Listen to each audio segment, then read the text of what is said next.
Hello, I'm Dr. Albanese with Albanese Chiropractic, and our mission is to help as many families as possible create healthy lifestyles and reach optimal health through chiropractic.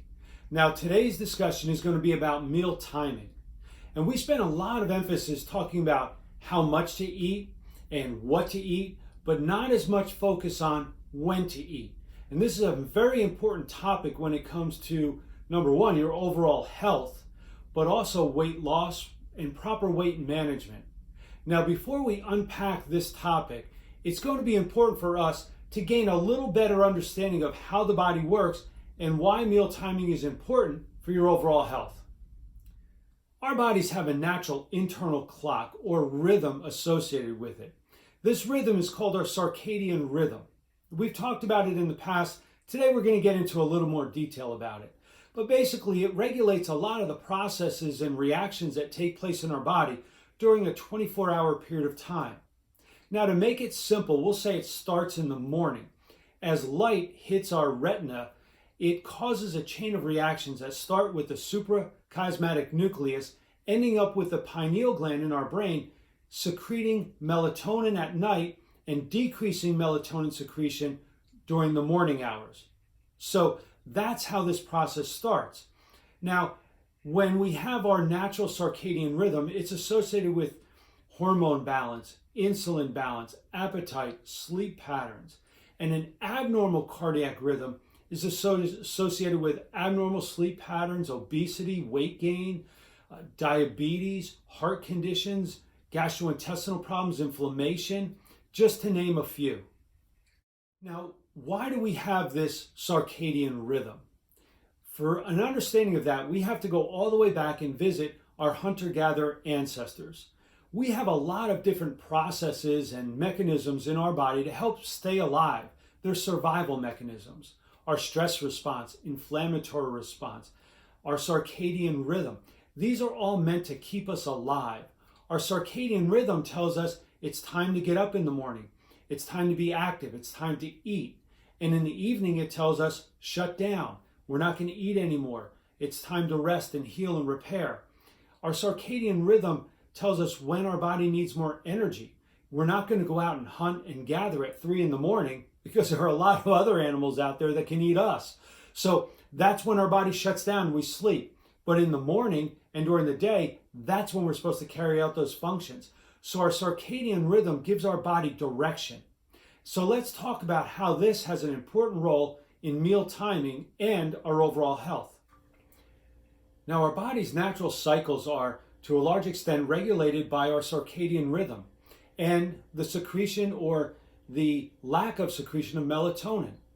Now, in the morning, when we're waking, about 7 in the morning till about 7 or 8 in the evening, melatonin secretion decreases.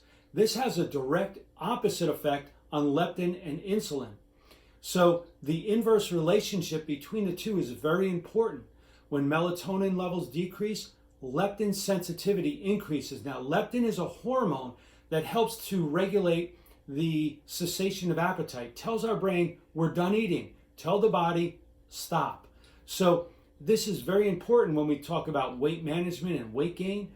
The sensitivity to leptin allows our body to stop eating and give it time to absorb and digest food. Now, we also have an inverse relationship between melatonin and insulin. And again, this is very important because as we're eating, we're producing glucose in the blood.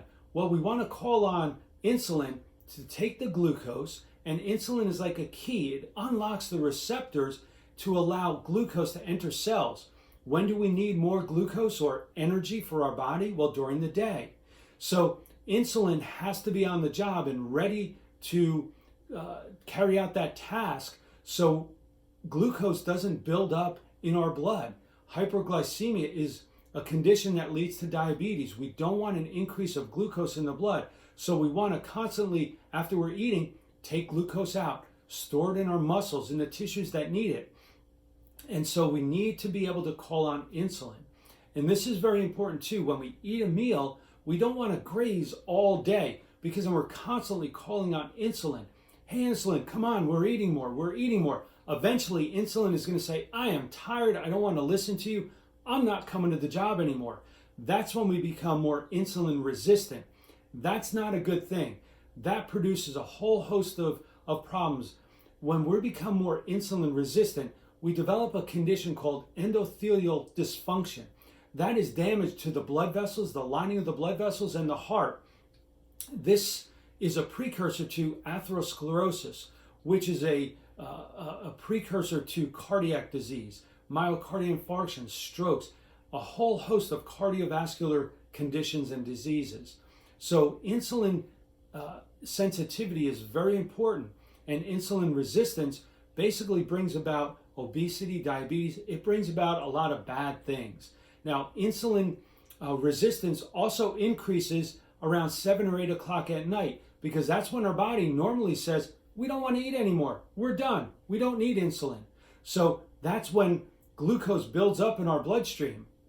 And that's not a good thing. When we eat a lot of sugary foods at night, and that's what we're prone to eat during the course of the evening, what happens is glucose then is stored as fat.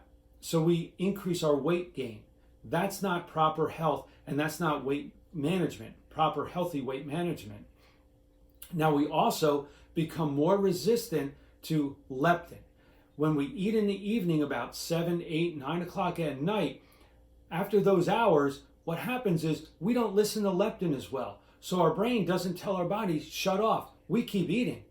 And we keep eating typically, again, the sugary foods, the processed foods, which also have a negative impact on leptin sensitivity. We become more leptin resistant eating those foods.